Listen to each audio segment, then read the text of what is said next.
A veces la peor traición no viene de un enemigo, sino de las dos personas en las que más confiaste. Andrés siempre había creído que la confianza era lo único que sostenía una relación. Tenía 22 años y apenas comenzaba a construir su vida en Madrid, con la ilusión de ser el primero de su familia en terminar la universidad. Cuando conoció a Carlos, sintió que todo cobraba sentido. Un chico mayor, seguro de sí mismo, con esa forma de mirarlo como si no existiera nadie más alrededor. Para Andrés, él representaba la madurez y la promesa de un futuro diferente. Al principio todo fue sencillo. Carlos lo esperaba a la salida de clase. Lo invitaba a caminar por las calles iluminadas del centro. Le hablaba de proyectos, de viajes, de planes que parecían posibles. Andrés confiaba en cada palabra. La presencia de Luis, su mejor amigo desde la adolescencia, completaba ese círculo de seguridad. Él era quien había estado en los momentos más oscuros, quien conocía sus secretos y siempre le decía que merecía ser feliz.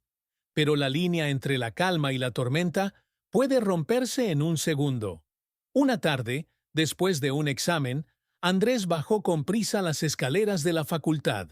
Entre la multitud, alcanzó a ver a Carlos y a Luis juntos, apartados, riendo de algo que no compartieron con él. No fue una risa cualquiera, sino esa complicidad silenciosa que hiere sin necesidad de palabras. El corazón de Andrés se detuvo un instante, aunque enseguida buscó justificarlos. Son amigos, no hay nada más, se repitió, como quien intenta tapar una grieta antes de que se convierta en abismo. Los días siguientes no trajeron tranquilidad. Carlos empezó a contestar con monosílabos, a inventar excusas para no quedar. Luis, en cambio, lo evitaba con una torpeza evidente, como si cada encuentro fuera un peso que no sabía sostener. Andrés, atrapado en esa tensión, sentía que algo invisible se estaba derrumbando bajo sus pies. Una noche, decidió enfrentarse a la duda. Llamó a Carlos y, tras varios tonos, escuchó su voz cansada. «¿Qué pasa? Estoy ocupado». Andrés respiró hondo. «Solo quiero saber si hay algo que no me estás diciendo. Te noto distante». El silencio que siguió fue peor que cualquier mentira. Finalmente, Carlos respondió: «No inventes problemas. Estoy estresado, nada más». Andrés quiso creerle, pero la frialdad de esas palabras le dejó un sabor amargo. La confianza empezaba a quebrarse. La confirmación llegó de la forma más cruel. Una semana después, recibió un mensaje anónimo en su móvil. Al abrir la foto, sintió que el aire se le escapaba. Carlos y Luis en un bar, tomados de la mano. La imagen era clara, imposible de negar. No era un rumor ni un malentendido. Era la verdad desnuda, clavándose como un cuchillo en su pecho. El dolor no terminó ahí. En pocas horas, la foto circulaba entre compañeros de universidad. Las miradas de burla lo seguían por los pasillos. Comentarios susurrados lo perseguían hasta la biblioteca. Y lo peor, llegó en casa. Sus padres, al enterarse, no dudaron en cargar contra él. «Esto es una vergüenza, Andrés. Tú mismo has buscado este destino», le dijo su padre con frialdad, mientras su madre apartaba la mirada, incapaz de defenderlo. En cuestión de días perdió al novio, al mejor amigo, la confianza de su familia y la tranquilidad en la universidad. Todo aquello que había construido se desplomaba. La traición no solo le arrebató el amor, sino también la seguridad de pertenecer a algún lugar. Esa noche, solo en su habitación, Andrés comprendió que había llegado al borde de un precipicio. No sabía si tendría fuerzas para levantarse, pero una cosa era segura: ya nada volvería a ser igual. Cuando todo parecía perdido, alguien inesperado apareció para recordarme que no estaba solo. Andrés llevaba días desaparecido de las clases. No respondía mensajes, no atendía llamadas. Caminaba sin rumbo por las calles de Madrid, intentando escapar de sí mismo. El ruido de la ciudad no lograba tapar la voz que lo perseguía. la de la traición, la burla, la condena. Cada esquina le parecía un recordatorio de lo que había perdido. Una tarde, refugiado en un pequeño parque lejos de la universidad, se sentó en un banco y cerró los ojos. No sabía cuánto tiempo había pasado cuando escuchó una voz cercana. ¿Eres tú, Andrés? Al abrir los ojos, vio a Miguel, un compañero de otra facultad que apenas conocía de vista. Habían coincidido en algunas reuniones estudiantiles, pero nunca habían hablado mucho. Andrés bajó la mirada, incómodo. No estoy de humor para conversar. Miguel no se fue. Se sentó a su lado y, sin invadir su espacio, añadió: Lo entiendo, pero no tienes por qué quedarte callado. El silencio se alargó, hasta que Andrés, agotado de guardarlo todo, dejó escapar las palabras. Le contó lo sucedido, la foto, las risas de los demás, la reacción de su familia. A cada frase, la voz le temblaba más, como si la herida sangrara de nuevo al nombrarla. Miguel escuchó sin interrumpir. Cuando Andrés terminó, esperó unos segundos y dijo: No eres tú quien debe avergonzarse. Ellos son los que fallaron. Esa frase golpeó con fuerza.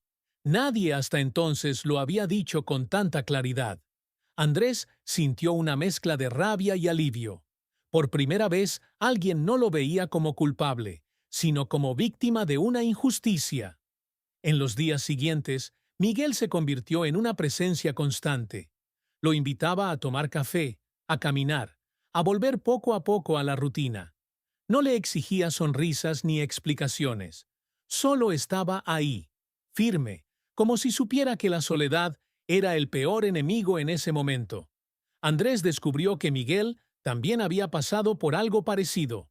Había sido rechazado por parte de su familia cuando confesó quién era. Conocía el peso de las miradas, los comentarios venenosos, el miedo a no encajar en ningún sitio. Pero a diferencia de Andrés, Miguel había encontrado la forma de resistir. Se unía a grupos de apoyo, hablaba en voz alta sobre lo que otros callaban. Tenía cicatrices, sí, pero las mostraba como prueba de que se podía sobrevivir.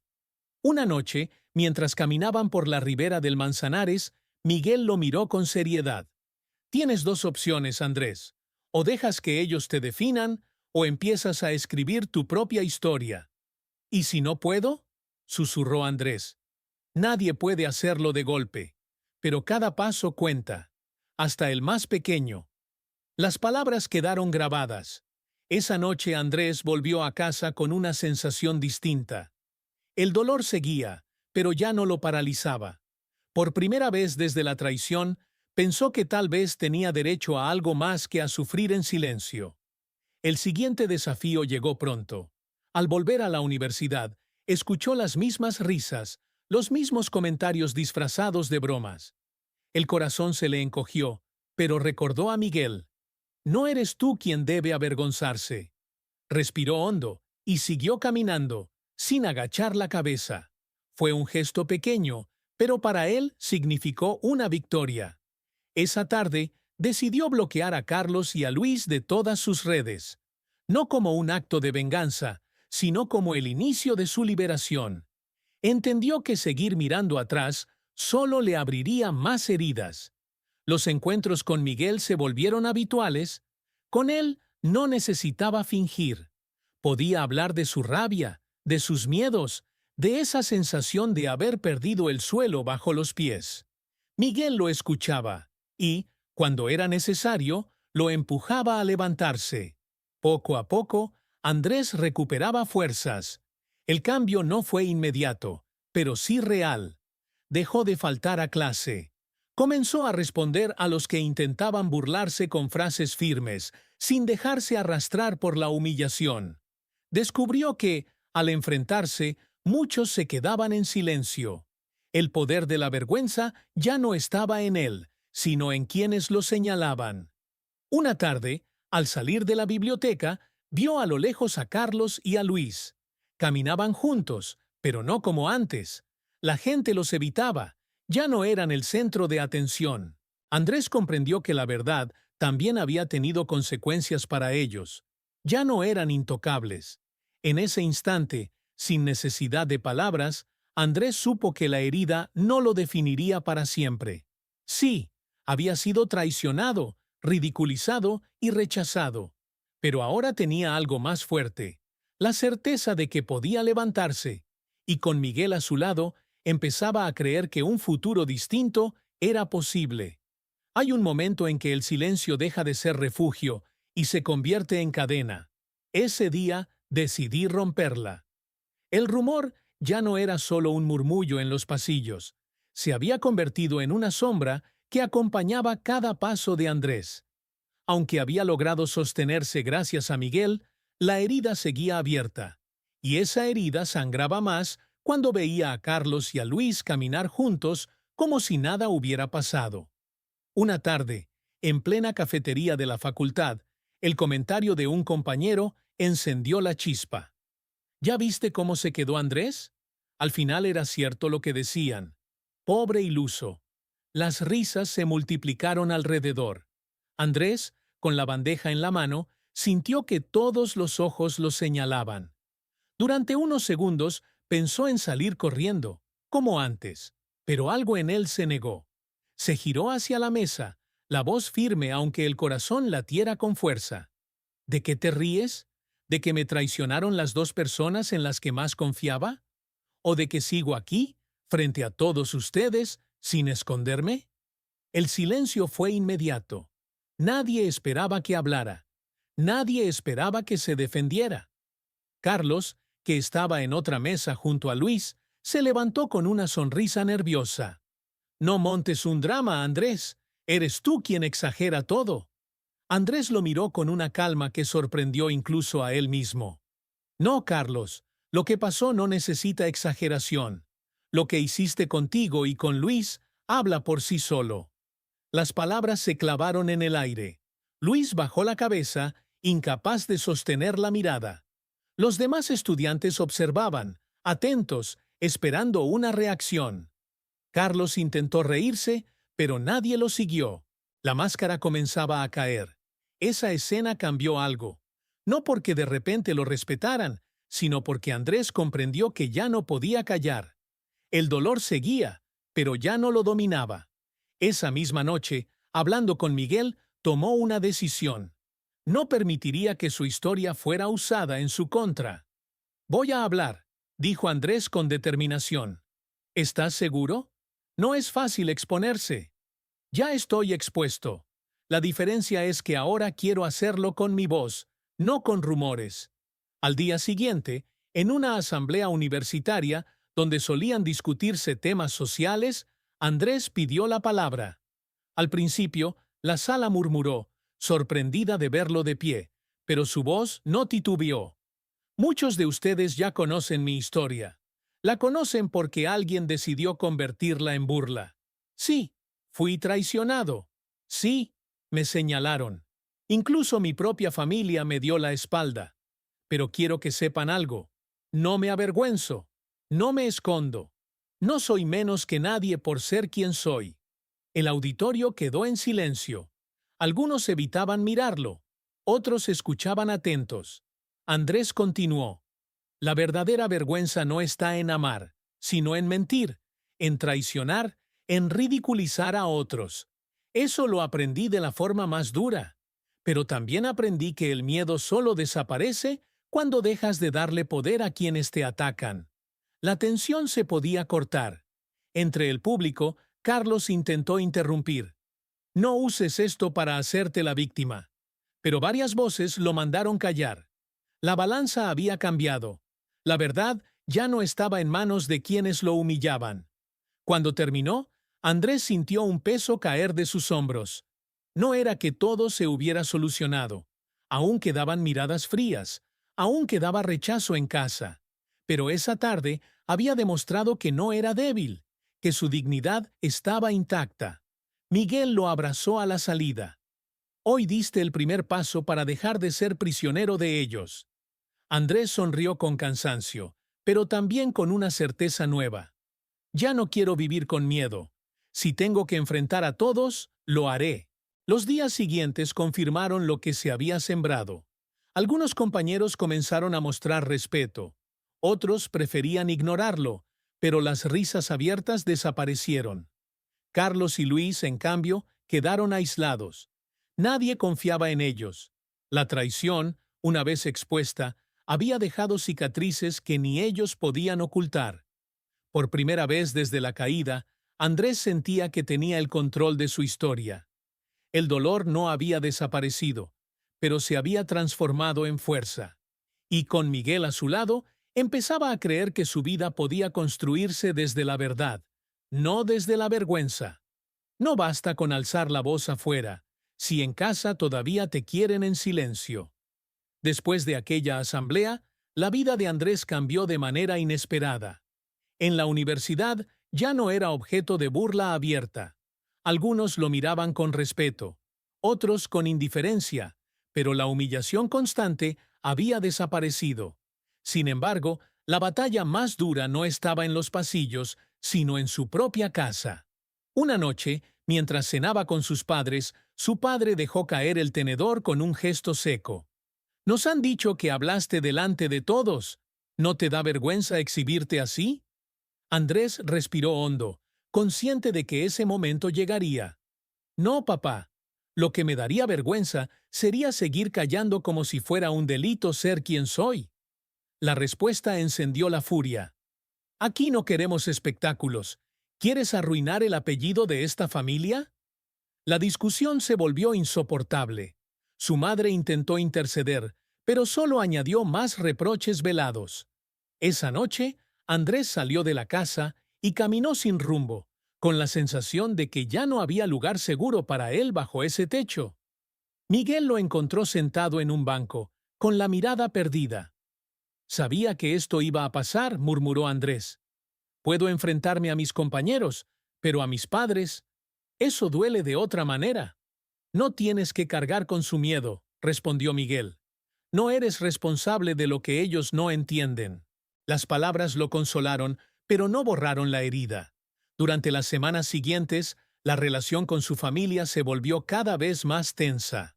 No había gritos todos los días, pero sí silencios pesados, frases envenenadas, miradas que lo reducían a alguien que debía avergonzarse.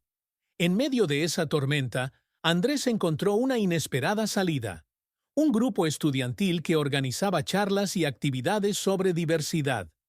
Al principio dudó en asistir. Temía exponerse más, pero Miguel insistió en acompañarlo.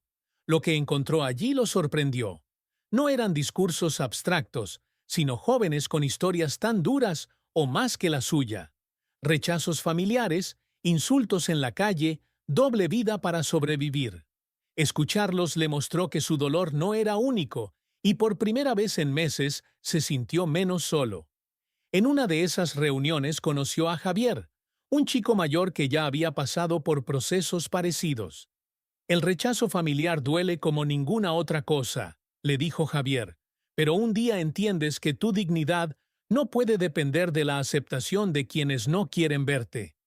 Esas palabras quedaron grabadas en Andrés. El conflicto con su padre estalló de nuevo semanas después.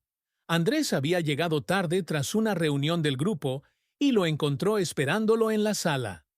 «Así que ahora te juntas con esa gente. ¿Quieres que todos piensen que en esta casa no hay valores?» Andrés lo miró con una mezcla de rabia y tristeza. «Los valores que me enseñaste eran respeto y verdad, pero ahora me pides que viva en mentira solo para que no hablen de ti». El golpe no fue físico, pero dolió como tal. El padre lo expulsó de casa esa misma noche. «Si quieres vivir así, hazlo lejos de aquí». Con una mochila improvisada y el corazón desgarrado, Andrés salió sin rumbo. No lloró. El dolor era demasiado grande para convertirse en lágrimas. Miguel lo recibió en su pequeño apartamento y, sin hacer preguntas, le preparó un lugar para dormir. «No sé cuánto aguante tengo», confesó Andrés. «Parece que siempre pierdo algo. Primero a mis amigos, ahora a mi familia». «No perdiste nada», respondió Miguel con firmeza. «Te liberaste de quienes no saben amarte como mereces». Los días siguientes fueron de supervivencia. Andrés debía combinar sus estudios con pequeños trabajos para no depender por completo de Miguel. La presión era enorme, pero también sentía algo nuevo, la posibilidad de construir su vida sin cadenas. En la universidad, algunos profesores comenzaron a reconocer su valentía. Uno incluso lo invitó a participar en una mesa de debate sobre derechos estudiantiles. Andrés aceptó, aunque el miedo seguía ahí. Esa experiencia lo llevó a comprender que su historia podía ser más que una herida. Podía convertirse en voz para otros que aún callaban. No obstante, el peso del rechazo familiar lo acompañaba cada noche. Había momentos en que la rabia lo consumía. Recordaba la frialdad en los ojos de su padre y sentía un vacío que ni siquiera Miguel podía llenar. Pero cada vez que dudaba, volvía a escuchar las palabras de Javier y de los chicos del grupo. No eres un error, no eres un secreto, eres alguien que merece existir con dignidad. La cuarta parte de su camino no fue la de una victoria total, sino la de un renacimiento doloroso. Aprendió que la libertad cuesta, que no todos estarán dispuestos a caminar a tu lado, pero también que perder lo falso abre espacio para lo verdadero.